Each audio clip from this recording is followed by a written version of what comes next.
Hey guys, this is Sanchit and I welcome you all on my YouTube channel Exam Tactics।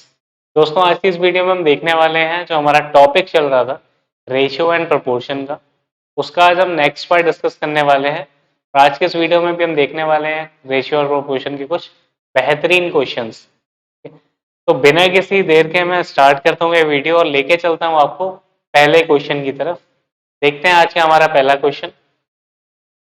देखिए question में क्या कह रहा है। क्वेश्चन में बोल रहा है कि एक स्कूल में सफल और असफल विद्यार्थियों की संख्या का अनुपात 6:1 है।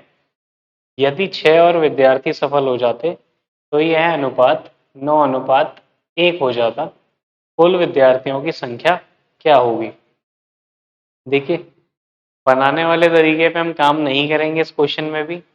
जैसे हम देखते हुए आ रहे हैं कि पिछले वीडियोस में हमने देखा कि कैसे कैसे क्वेश्चनों को हम कम से कम टाइम में सॉल्व करना है, या फिर उनकी लैंग्वेज से हमने एक ऐसा तरीका निकाल लिया लैंग्वेज पढ़ के कि हाँ भाई ये क्वेश्चन ऐसा था कि 5 सेकंड 10 सेकंड में हो सकता था, है ना। तो वैसे ही उसी तरीके से इस क्वेश्चन को भी टैकल करेंगे और देखेंगे क्या ये क्वेश्चन भी जल्दी किया जा सकता था। चलिए एक बात बताइए, क्वेश्चन में बोल रहा है कि यार एक स्कूल में ना सफल और असफल विद्यार्थियों की संख्या का अनुपात 6:1 है। मैं लिख देता हूँ, ये हो गया सफल यानी सक्सेसफुल और फेल, या सफल और असफल, इनका अनुपात क्या है 6:1। आगे उसने क्या बोला है कि यदि 6 और विद्यार्थी सफल हो जाते तो यह अनुपात 9:1 हो जाता। ठीक है, मतलब क्या है, अगर 6 बच्चे और पास हो जाते तो पास और फेल वालों का अनुपात बदल के कितना हो जाता, 9:1। ठीक है, अब देखिए क्वेश्चन में कहना क्या चाह रहा था।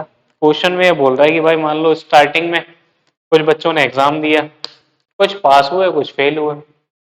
अगर 6 बच्चे और पास हो जाते यानी जितने बच्चों ने एग्जाम दिया था उनकी संख्या सेम रहती। जैसे मान लीजिए पहले 100 बच्चों ने एग्जाम दिया था, ठीक है, उसमें कुछ पास हुए कुछ फेल हुए।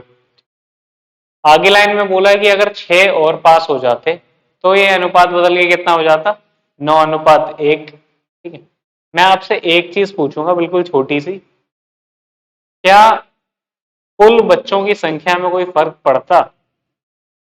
जितने पहले बच्चे थे उतने भी बच्चे बाद में रहते। भाई जितने टोटल बच्चे हैं उन्हीं में से तो 6 और पास होते। ये तो बोला नहीं है कि अगर 6 बच्चे और जोड़ दिए जाते विद्यालय में, है ना। ये बोला है कि जो सफल हुए थे अगर 6 ज्यादा और होते तो अनुपात बदल जाता। तो एक चीज हमें यहाँ से पता क्या चली कि कुल विद्यार्थियों की संख्या तो सेम रहेगी, जितनी पहले थी उतनी ही बाद में रहेगी। तो बस पहले हम इसी चीज पे काम करते हैं और देखते हैं हमारा आंसर निकल पाता है या नहीं। ठीक है, अब आपको पता चल गया कुल विद्यार्थियों की संख्या सेम रहनी चाहिए। ठीक है, तो यहाँ पे आप देखेंगे 6 और 1 कितना होता है 7, और यहाँ आप देखेंगे 9 और 1 कितना होता है 10। ठीक है, यानी अब संख्या क्या रही होगी हमें नहीं पता, लेकिन हमें ये पता है संख्या जो भी रही होगी उसमें 7 से भी भाग जा रहा होगा, उसमें 10 से भी भाग जा रहा होगा। क्यों, क्योंकि संख्या दोनों कंडीशन में सेम है। ठीक है, तो मैं आपसे बोलूं कि भाई एक ऐसा ऑप्शन देख लीजिए जिसमें 7 से भी भाग जा रहा हो और 10 से भी भाग जा रहा हो, वो हमारा आंसर हो जाएगा। ठीक है, देखते हैं कौन सी ऐसी संख्या जिसमें 7 और 10 दोनों से भाग जा रहा है। तो आप देख पा रहे होंगे ऑप्शन नंबर ए जो है आपका 140। 140 ही एक ऐसा नंबर है जिसमें 7 से भी भाग जा रहा है और जिसमें 10 से भी भाग जा रहा है। ठीक है, तो इसलिए आपका आंसर हो जाएगा ऑप्शन नंबर ए 140। उम्मीद करता हूँ ये चीज आपको समझ में आ गई होगी। ये दोनों बराबर क्यों हुए, भाई पहले जितने बच्चे थे उनमें से कुछ पास हुए कुछ फेल हुए। ठीक है, उसके बाद क्या बोला कि अगर 6 और पास हो जाते यानी टोटल बच्चे तो उतने ही रहे, जो फेल हुए थे उनमें 6 लोग कम फेल होते तो वो पास हो जाते, है ना। तो टोटल संख्या जो स्टार्टिंग में थी वही एंड में थी, उसमें ही बस फेल और पास होने वालों के नंबर में डिफरेंस आया, इसलिए इन दोनों संख्याओं की वैल्यू सेम रही होगी। अब आंसर हमें चाहिए था ऐसा जिसमें 7 से भी भाग जाए 10 से भी भाग जाए। केवल एक ही ऑप्शन हमें ऐसा दिखा जिसमें 7 से भी भाग जा रहा था और 10 से भी भाग जा रहा था, इसलिए हमारा ऑप्शन नंबर ए जो है वो राइट आंसर हो जाएगा। ठीक है, चलिए बढ़ते हैं नेक्स्ट क्वेश्चन की तरफ। नेक्स्ट क्वेश्चन है ये, देखिए क्वेश्चन में क्या कह रहा है। क्वेश्चन में बोल रहा है कि बंटी के पास एक डिब्बे में कुछ टॉफी और कुछ च्युइंगम है जिनका अनुपात 7:13 है। चलिए पहले इतना ही लिख देते हैं। बंटी के डिब्बे के पास कुछ टॉफी हैं और कुछ च्युइंगम है जिनका अनुपात है 7:13। ठीक है। आगे क्या बोला गया? आगे ये बोला गया कि जब उसने 8 टॉफी खा ली और 11 च्युइंगम खा लिए। ठीक है। उसने 8 टॉफी खा ली, यानी जो भी संख्या रही होगी उसमें से उसने 8 घटाया, 8 टॉफी। ठीक है। 8 जब टॉफी खाई और 11 जब च्युइंगम खाए। कम। तो इनकी संख्या का अनुपात क्या हो गया? इनकी संख्या का अनुपात हो गया 1:2। ठीक है। हमें निकालना क्या था? हमें निकालना ये था कि how many candies does he have now, यानी उसके पास अब कितनी टॉफी बची है, ये हमें निकालना था। ठीक है। देखिए क्वेश्चन कैसे करना था। इस क्वेश्चन को भी आपने किया होगा पहले, जो हम तरीके से करके आ रहे हो तरीका क्या था कि अगर क्वेश्चन हो सकता है आपको देखने में अलग लग रहा हो, या थोड़ा मुश्किल सा क्वेश्चन लग रहा है ना, लेकिन अब जब थोड़ा सोचोगे ना तो चीज बिल्कुल वही है जो हम पहले करते आ रहे थे। मान लीजिए दो संख्याओं का अनुपात इतना है, पहली संख्या से 8 घटा दिया और दूसरी संख्या से 11 घटा दिया। ये भी क्या है, किया है, कम किया है ना। 8 टॉफी खाई यानी पहले जो थी उससे 8 घट गया, फिर 11 च्युइंगम भी खाए तो पहले जितने थे उससे 11 घट गया, फिर उनका अनुपात इतना हो जाता है। तो आपको बताना है कि बाद में टॉफियों की संख्या क्या रही होगी। देखिए क्वेश्चन में कुछ भी नहीं था, हो सकता है अभी तक समझ भी गए हो। जिन तरीकों से आप करते हुए आ रहे थे वो क्या थे? मान लीजिए पहला था 7x, दूसरा था 13x। पहली संख्या से 8 घटाना है, दूसरी से आपको 11 घटाना है, और ये किसके बराबर आ जाएगा? 1:2। ठीक है। क्रॉस मल्टीप्लाई करेंगे, x की वैल्यू निकलेगी, x का मान जो भी आएगा वो आपका आंसर हो जाएगा। जब यहाँ पे आप रखेंगे, चलिए देख लेते हैं ऐसे भी करके। 7×2 = 14, 14x माइनस 8×16 बराबर 13x-11। ठीक है। 13x इधर आके कितना हो जाएगा? 14 में से 13x गया तो x बराबर माइनस का 11, और इधर प्लस का 16 जाएगा तो कितना आएगा? 5। ठीक है। x की वैल्यू अगर 5 आ गई तो टॉफियों की संख्या पहले क्या रही होगी? पहले रही होगी 35। तो हमसे पूछा गया था कि टॉफियों की संख्या क्या है, अब बोल दोगे 35। ठीक है। अच्छा, ये तो संख्या हमारी आ गई पहले की। ठीक है। x की वैल्यू आपके निकल के आई 5। ठीक। यहाँ आपने टॉफी कितनी मानी थी? 7x। हमें एक चीज पता चल गया कि 7x का मतलब पहले जो टॉफी रही होंगी वो कितनी रही होंगी? 35। फिर क्या किया आपने? उनमें से 8 खा ली थी। जब 8 खा ली तो आप पे टॉफी कितनी बची? आप बोलोगे 27। ठीक है। मैं बोलूंगा तो यही तो आपसे पूछा था कि टोटल टॉफी में से 8 टॉफी खाने के बाद जो अब टॉफी बची है ये बताइए कि अब टॉफियों की संख्या क्या होगी। अब टॉफियों की संख्या आपके पास क्या निकल के आई? 27। तो 27 आपका आंसर हो जाएगा। ठीक है। देखिए इस क्वेश्चन को भी किया जा सकता था शॉर्टकट से, लेकिन शॉर्टकट से थोड़ा दिमाग लगाना था इस क्वेश्चन को करने। बता देता हूँ वो भी कैसे कर सकते थे हम इस क्वेश्चन को। ठीक है। चलिए ये मैं हटा रहा हूँ, उम्मीद करता हूँ ये तरीका तो सबको पता ही है वैसे भी, एक्स मान के करने वाला। ये भी हटा देता हूँ। यहाँ देखिए इसे समझने की कोशिश करिएगा। भाई हमें निकालना क्या है? हमें निकालना है कि यहाँ पे क्या आएगा। ठीक है। आपको पता है कि यहाँ पे जो भी वैल्यू आएगी, अगर उसमें हम 8 जोड़ेंगे, ठीक है, तो उसमें 7 से भाग जाना चाहिए। ठीक है। मतलब क्या था? यहाँ पे जो भी रहा होगा जब उससे आपने 8 घटाया तो आपको ये मिला। ठीक। तो अगर मैं इसे उल्टा देखूं तो यहाँ जो हमें मिला, अगर उसमें हम 8 जोड़ दें तो हमें ऊपर वाली चीज मिल जाएगी। ठीक है। तो एक ऐसी संख्या हमें देखनी थी जिसमें 8 जोड़ने पर 7 से भाग जा रहा हो, है ना। तो आपको पता चल जाएगा 27 वो ऐसी संख्या थी जिसमें आप जब 8 जोड़ेंगे तो आएगा आपका 35, और 35 एक ऐसी संख्या थी जिसमें 7 से भाग जा रहा था।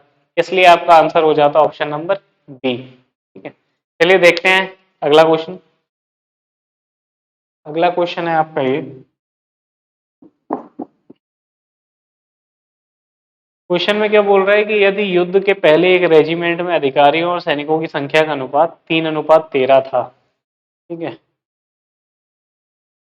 ये मान लीजिए ये कोई रहे होंगे अधिकारी।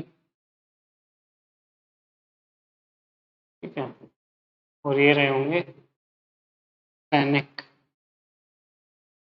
इनकी संख्या का अनुपात कितना था? 3:31। 3:31 था। ठीक है, युद्ध से पहले। ठीक, उसके बाद क्या हुआ? फिर युद्ध हुआ जिसमें 6 अधिकारी और 22 सैनिक शहीद हो गए। यानी जो भी संख्या आपकी पहले थी उसमें हुआ क्या, उसमें से 6 अधिकारी चले गए, शहीद हो गए जो, और 22 आपके सैनिक शहीद हो गए। ठीक है, उसके बाद आपको बोला है कि अब जो अनुपात हो गया वो आपका हो गया 1:13। ठीक है, तो यानी अब जो आपका अनुपात मिला वो आपको मिला 1:13। आपसे पूछा गया, ये देख लेते हैं। आपसे क्वेश्चन में पूछा गया है the number of officers in regiment before battle was, यानी युद्ध से पहले रेजिमेंट में अधिकारियों की संख्या क्या थी। ठीक है, आपको पता है युद्ध से पहले वाला ये डेटा दिया गया था कि उनकी संख्याओं में अनुपात ये था। फिर युद्ध हुआ तब क्या हुआ, 6 अधिकारी शहीद हो गए और 22 सैनिक शहीद हो गए।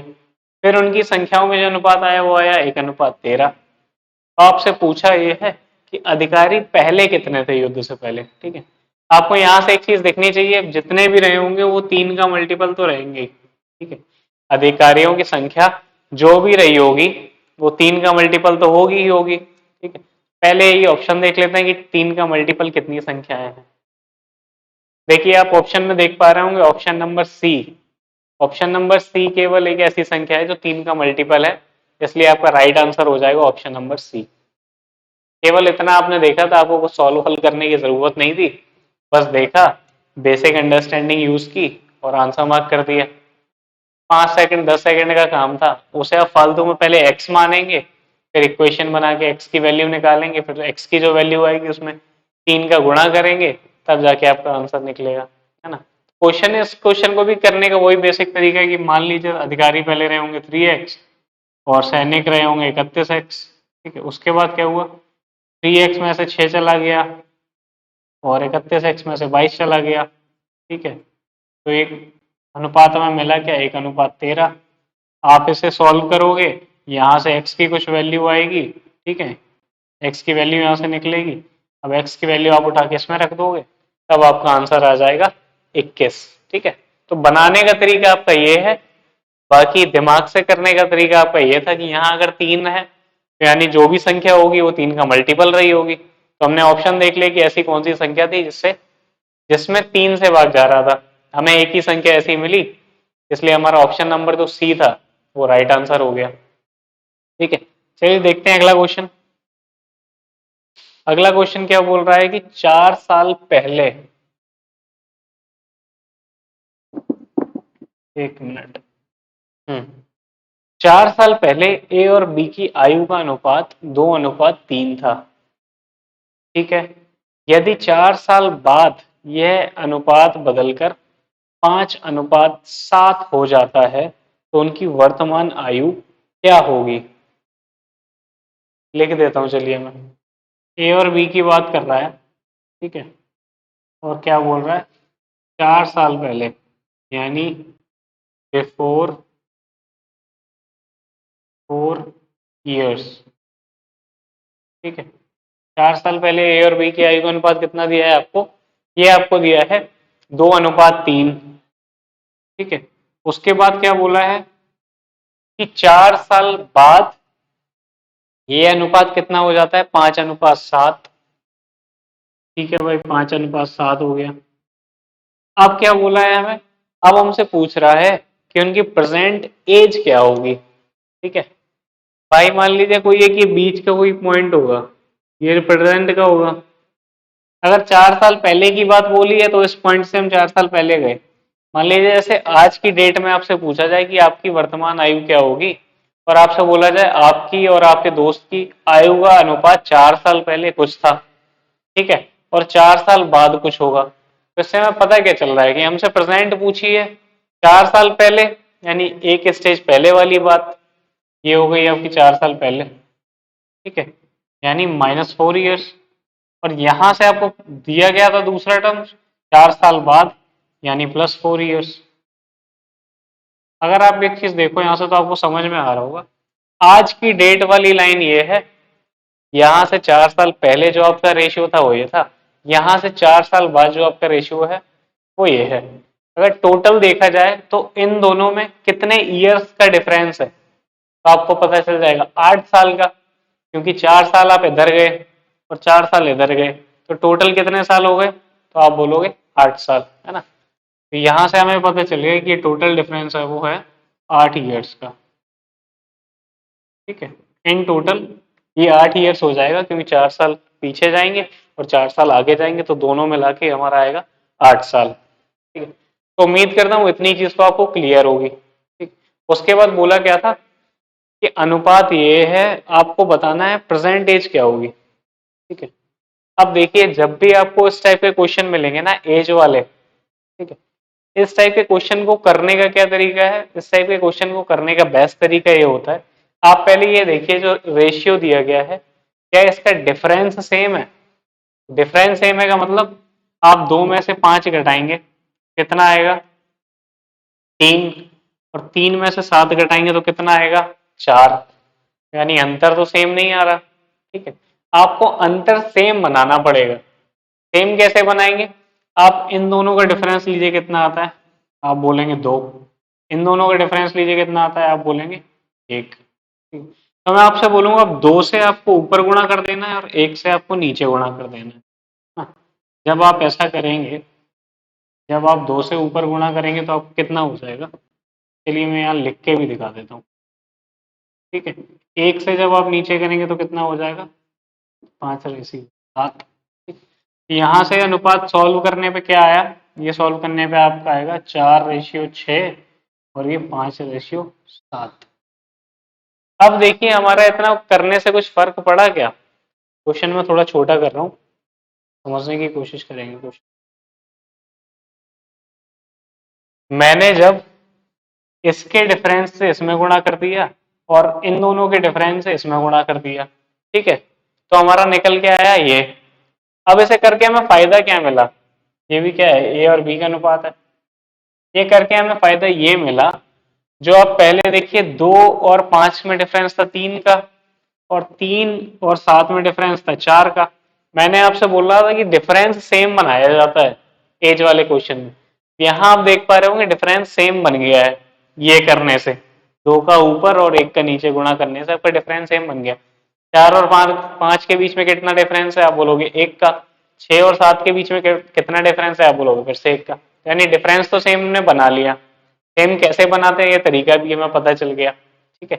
अब क्या करें, अब हम देख पा रहे होंगे कि डिफरेंस आना चाहिए ना इन दोनों सालों में, यानी 4 साल पहले वाली चीज में और 4 साल बाद वाली चीज में जो डिफरेंस आना चाहिए वो कितना आना चाहिए, 1 यूनिट का, ठीक है। लेकिन क्वेश्चन में भाई 1 यूनिट नहीं दिया है, क्वेश्चन में तो हमारा डिफरेंस आया कितना 8 साल का। तो यहां से हमें एक चीज पता चली कि हमारी 1 यूनिट की वैल्यू कितनी आ गई 8 साल, ठीक है, यानी कितने गुना 8 गुना, ठीक। तो 4 साल पहले हमारी एज 4 और 6 नहीं रही होगी, 4 साल पहले हमारी एज क्या रही होगी 8 गुना, यानी 4 गुणा 8 अनुपात में 6 गुणा 8। एज में निकालू तो कितना आएगा 32 और 48, ठीक है। ये आ गई हमारी 4 साल पहले की, 4 साल पहले पहले की एज, ठीक है।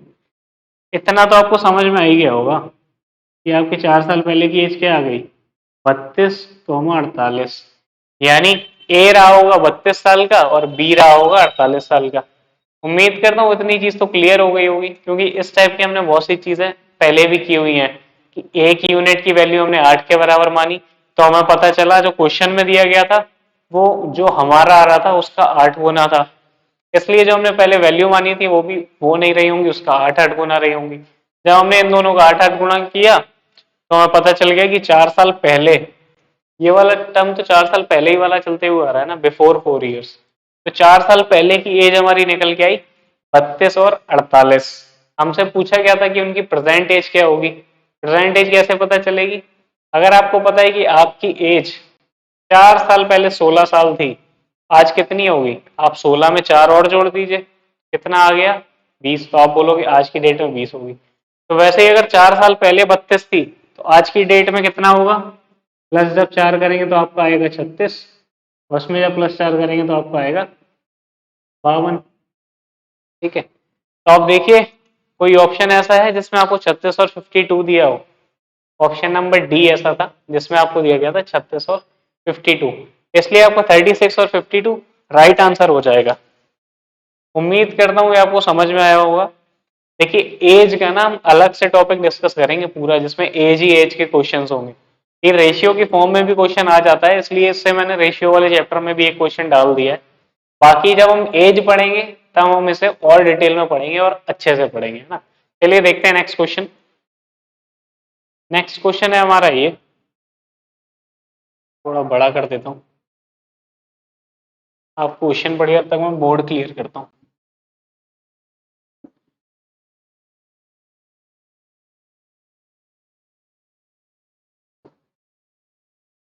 हाँ जी, क्या दिया गया है आपको, ए और बी की आय का अनुपात 5:6 है, यानी ए और बी ये है, इनकी आय यानी इनकम का रेशियो क्या है, 5:6। ठीक है, आगे क्या बोला है, और उनके खर्च का अनुपात 3:4 है। आपकी इनकम इतनी थी, आपका खर्चा, खर्चे को बोलते हैं एक्सपेंडिचर, नेचर, ये आपका कितना दिया गया था, एक्सपेंडिचर आपका दिया गया था 3:4। ठीक है, और आपको सेविंग दी गई थी, सेविंग क्या दी गई थी, पहले की दी गई थी 1800 और दूसरे की दी गई थी 1600। सेविंग्स कितनी है, इसकी है 1800 रुपये और इसकी है 1600 रुपये। ठीक है, तो आपको पूछा क्या है, आपसे पूछा है कि भाई बी की मंथली इनकम क्या रही होगी, ये आपको बताना है। ठीक है, देख लेते हैं बी की मंथली इनकम क्या रही होगी, ये आपको बताना है। ओके, चलिए देखते हैं, इसे समझने की कोशिश करते हैं। भाई अब सॉल्व करने से पहले सबसे पहले मैं एक चीज देखूंगा कि बी की इनकम लिखी कहां पर है, तो बी की इनकम लिखी है यहां पर। ठीक है, जिसका अनुपात हमें दिया गया था 5:6।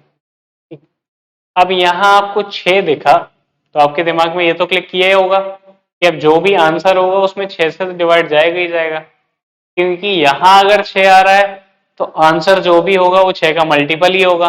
ठीक है, तो मैं आपसे पहले यही बोलूंगा कि यहीं से चेक कर लीजिए कि कौन कौन सी ऐसी संख्याएं हैं ऑप्शन में जिनमें 6 से भाग जा रहा है। ठीक है, आप बोलोगे 34 में 6 से भाग नहीं जाएगा तो 3400 में भी नहीं जाएगा, 27 में 6 से भाग नहीं जाएगा तो 2700 में नहीं जाएगा, है ना, 2700 में चला जाएगा। आप देख पा रहे होंगे 2700 में 6 से भाग जाने का मतलब उसमें 3 से भाग जाना चाहिए और उसमें 2 से भी भाग जाना चाहिए, तो 3 से भी भाग जा रहा है, इसमें 2 से भी जा रहा है, तो 2700 में 6 से भाग चला जाएगा। ठीक है, आगे देखते हैं 1720। 1720 इसमें 3 से भाग जाना चाहिए और 2 से, 7 और 2 हो गए 9, वो तो आपका चला गया, बचा 1, तो यानी इस संख्या में भी 3 से भाग नहीं जा रहा है तो 600 तो जाएगा ही नहीं। ठीक है, तो इतना करने से ही आपके दो ऑप्शन हट गए। ठीक है, ऑप्शन नंबर ए और ऑप्शन नंबर सी आपके आंसर हो ही नहीं सकते क्योंकि उनमें 6 से ही भाग नहीं जा रहा है। ठीक है, बचे क्या, बचे आपके ऑप्शन नंबर बी और ऑप्शन नंबर डी, 2700 और 7200। ठीक है, अब एक तरीका वो भी है, आप इन दोनों में से कोई भी एक ऑप्शन उठा लीजिए और उसे रख के चेक कर लीजिए, आपका आंसर पता चल जाएगा आपको, है ना। और अगर ऑप्शन से नहीं करना चाहते हैं तो फिर तरीका क्या होता है वो मैं आपको बता देता हूँ। तरीका इसका करने का ये होगा, देखिए इस टाइप का हमने एक क्वेश्चन पहले भी किया था पिछले वीडियो में। उसमें हमने क्या किया था, इनकम से एक्सपेंडिचर घटा दिया तो रेशियो हमारा कितना आया था, रेशियो जो हमारा आया था वो आया था 1:1। ठीक है, इसमें देखते हैं अगर आप इनकम से एक्सपेंडिचर घटा रहे हैं यहाँ आपको क्या मिलेगा 2। ठीक है, 6 में से 4 घटाएंगे तो आपको क्या मिलेगा 2। यहाँ से आपको पता क्या चला, इनका जो रेशियो आ रहा है वो आ रहा है 1:1, यानी जो सेविंग का रेशियो होगा वो कितना होगा, 1:1। भाई घटाने पे हमें मिलेगा क्या, अगर आप अपनी इनकम में से अपने खर्चे घटाओगे तो आपको फाइनली मिलेगा क्या, अपनी बचत, यानी हमने कितना बचाया पैसा, है ना। तो वही चीज का रेशियो हमने देखा, रेशियो में मिल रहा था 1:1, यानी इससे हमें एक चीज पता चली कि अगर अनुपात बराबर है तो दोनों की सेविंग भी बराबर होनी चाहिए थी। ठीक है, यहां हमने देखा एक की सेविंग थी 1800 और यहां हमने देखा एक की सेविंग थी 1600। सेविंग तो यार अलग अलग आ रही है, रेशियो लेकिन सेम आ रहा था। तो इससे हमें क्या पता चला, इससे हमें पता चला कि हम डायरेक्टली इसे घटा के आंसर नहीं निकाल सकते। ठीक है, पिछले वाला जो क्वेश्चन था इससे पहली वाली वीडियो में, उसमें डायरेक्टली निकाला था तो हमारा 1:1 आया था और क्वेश्चन में भी दोनों की सेविंग बराबर दी गई थी, इसलिए वो चीज वहां पे वेरीफाई हो गई थी। यहाँ लेकिन वो चीज बराबर नहीं आ रही है, तो हम क्या करेंगे, अब हमें पता चल गया कि ये तरीका तो हमारा काम नहीं कर रहा। मैं आपसे बोलूं, मान लीजिए उनकी इनकम रही होगी 5x और 6x। ठीक है, 5x और 6x रही होगी उनकी इनकम, उनका खर्चा जो रहा होगा वो रहा होगा 3y और 4y। ठीक है, और जो बचत थी वो इतनी थी।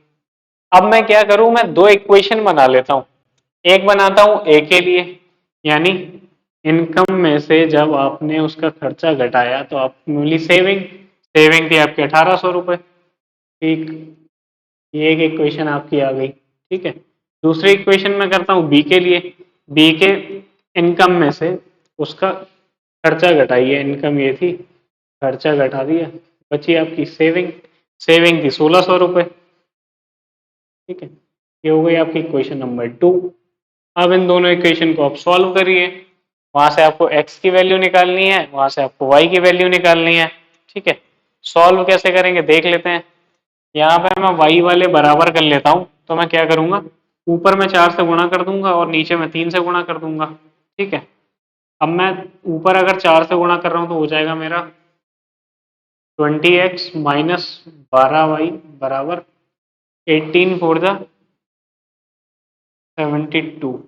ठीक है, ये आ गया, इसमें मैं 3 से गुणा कर रहा था तो हो जाएगा 18x माइनस 12y बराबर 16 ठीक है, अब जब मैं इसे काटूंगा, मैं क्या करूँ, अब ये दोनों तो माइनस के हैं तो चिन्ह अगर मैं पलट दूं, ये प्लस वाला हो गया माइनस, ये माइनस वाला हो गया प्लस और ये प्लस वाला हो गया माइनस। अब ये चीज कट गई, ये आपका आएगा 2x और 2x किसके बराबर आएगा, ये जब आप 72 में से 48 घटाएंगे तो आपका बचेगा ये 4 और ये 2। ठीक है, तो यहाँ से हमारी x की वैल्यू कितनी आ गई 12। ठीक, अब हमें निकालना क्या था, हमें निकालनी थी b की इनकम, b की इनकम कितनी थी 6x, x की वैल्यू कितनी आई 12। ये एक्चुअली 1200 है, मैंने उसे 12 लिख दिया इसलिए, डबल जीरो हम बाद में भी लगा देंगे, है ना। 1200 आई, चलो पूरे ही लिख दिए 1200, ये भी अब घटाओगे तो 2400 से घटाने पे। ठीक है, x की वैल्यू 1200 आ गई, b की जगह रखना है, ये a का था ये b का था। ठीक है, b की वैल्यू थी 6x, तो अगर आप 6x में x की वैल्यू 1200 रखोगे तो आपको कितना आएगा, आपका आ जाएगा 7200। ठीक है, तो ये तरीका है इस क्वेश्चन को करने का, इस क्वेश्चन को आप इस तरीके से कर सकते थे। ठीक है, ये था इस तरीका। तो थोड़ा सा बड़ा क्वेश्चन था इसलिए क्योंकि इसका जब रेशियो हमने निकाला था तो रेशियो तो सेम आ रहा था सेविंग का, लेकिन जो हमें पैसे दिए गए थे वो अलग अलग दिए गए थे।